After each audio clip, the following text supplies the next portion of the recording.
राजनीति में कब क्या हो जाता है ये कहना मुश्किल होता है। ऐसे ही एक घटना ने हाल ही में देश की राजधानी दिल्ली को सुर्खियों में ला खड़ा किया है। ये घटना संसद भवन से जुड़ी हुई है, जहां दो राजनेताओं के बीच शब्दों का ऐसा तूफान उठा कि पूरे देश में हंगामा मच गया।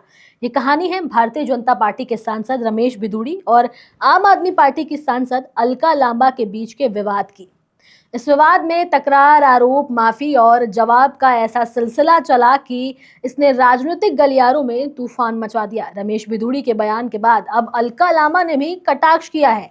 उन्होंने क्या कहा है वो आपको बताएंगे, लेकिन उससे पहले आप हमारे चैनल द हिंदी टॉप को सब्सक्राइब करें, बेल आइकन दबाना ना भूलें ताकि आप तक पहुंचे हमारी हर खबर सबसे पहले। ये सब तब हुआ जब संसद में एक तीखा विवाद हुआ। रमेश बिधूड़ी और अलका लांबा दोनों ही अलग अलग मुद्दों पर विचार कर रहे थे और बिधूड़ी, जो कि भारतीय जनता पार्टी के प्रतिनिधि थे, उन्होंने किसी मुद्दे पर कड़ा बयान दिया। अलका लांबा, जो आम आदमी पार्टी की सांसद हैं, उन्होंने उसका जवाब दिया। इस पूरी बहस में शब्दों की जंग तेज हो गई। आरोप प्रत्यारोप का सिलसिला शुरू हो गया और स्थिति इतनी गंभीर हो गई कि यह मामला संसद से बाहर तक फैल गया।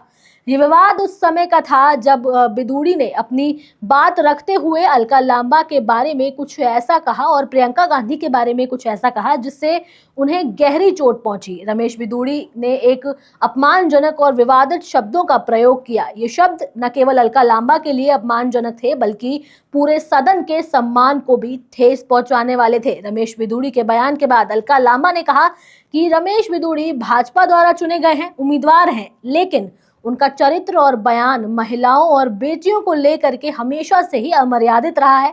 साथ ही अलका लांबा ने यह भी कहा कि प्रियंका गांधी कौन है? आप ही की माँ बहन बेटियों में से एक हैं। इसके लिए दूसरों की माँ बहन बेटियों को आप अपमानित करेंगे, ये सही बात नहीं है। चुनाव अपनी तरफ है, विकास की बात हम भी करेंगे, लेकिन इनका जो चाल चरित्र चेहरा है ये और जो शब्दों का जो इस्तेमाल ये कर रहे हैं ये सही नहीं है। कालका जी से एक भी महिला बेटियां वोट नहीं करेंगी और ना ही जनप्रतिनिधि बनाएंगी अगर वो देश की माँ बहन बेटियों को अपमानित करेंगे। अलका लांबा ने यह भी कहा है कि रमेश बिधूड़ी माफी मांगो और बीजेपी अपना उम्मीदवार भी बदले। हालांकि इस पूरे विवाद के बाद रमेश बिधूड़ी ने अपनी गलती को समझा और सार्वजनिक तौर पर माफी मांगी। उन्होंने कहा कि उनका उद्देश्य किसी को भी अपमानित करना नहीं था, ये एक परिस्थिति का परिणाम था। रमेश बिधूड़ी ने यह भी कहा कि उनके बयान सही नहीं था प्रियंका गांधी को लेकर के और अलका लांबा को लेकर के, और वो किसी भी तरह से अलका लांबा को अपमानित नहीं करना चाहते थे। रमेश बिधूड़ी ने अपनी माफी में ये कहा कि अगर मेरे शब्दों से किसी को भी चोट पहुंचती है तो मैं ईमानदारी से माफी मांगता हूं। मेरा उद्देश्य किसी का अपमान करना नहीं था, बल्कि मैं केवल मुद्दे पर अपनी बात रखना चाहता था। रमेश बिधूड़ी की माफी को कई राजनीतिक विशेषज्ञों द्वारा और नेताओं द्वारा सराहा गया है, लेकिन कुछ ने इसे एक सच्ची माफी माना है तो वहीं कुछ ने इसे राजनीति की एक चाल समझी है। हालांकि रमेश बिधूड़ी की माफी के बावजूद अलका लांबा इस मुद्दे को लेकर के शांत नहीं हुई। अलका लांबा ने रमेश बिधूड़ी की माफी को सीधे तौर पर स्वीकार नहीं किया। उनका कहना था कि माफी शब्दों से ज्यादा जरूरी है कामों का सही होना।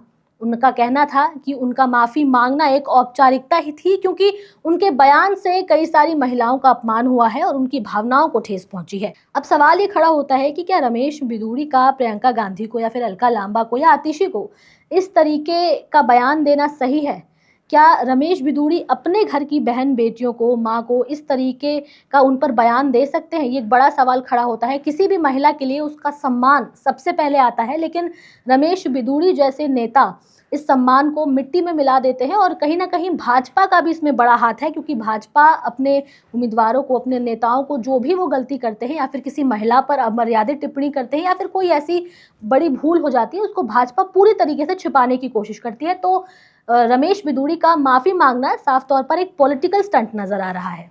अब इस बयानबाजी वाला खेल केवल रमेश बिधूड़ी और अलका लांबा के बीच की बहस नहीं थी, बल्कि ये एक संदेश था कि भारतीय राजनीति में गहरे विचारों और संस्कारों का पालन करना कितना जरूरी है। रमेश बिधूड़ी की माफी एक और जहां भाजपा को मजबूती दे रही है, वहीं अलका लांबा के कड़े जवाब ने विपक्ष की आक्रामकता को भी दिखाया है। इस पूरे घटनाक्रम ने यह साफ कर दिया है कि राजनीति में शब्दों का महत्व बहुत ज्यादा होता है और यदि किसी ने एक बार भी गलत शब्दों का इस्तेमाल किया तो उसके बाद उसे संभालना आसान नहीं होता। ऐसे में एक सवाल यहाँ भी छोड़ते जा रहे हैं कि क्या रमेश बिधूड़ी ने जो माफ़ी मांगी है और अपनी गलतियों का उन्होंने एहसास किया है, वो महज एक जो सच्चे दिल से उन्होंने माफ़ी मांगी है या फिर इसमें भी कोई राजनीतिक खेल है? क्या इसमें भी भाजपा कोई राजनीतिक खेल खेल रही है? एक बड़ा सवाल है जो आप तक हम छोड़ के जा रहे हैं। आपकी क्या राय है? आप हमें कमेंट सेक्शन में ज़रूर बताएं। हमारे चैनल द हिंदी टॉप को सब्सक्राइब करें, हमें एक्स यानी ट्विटर, फेसबुक और इंस्टाग्राम पर भी फॉलो करें।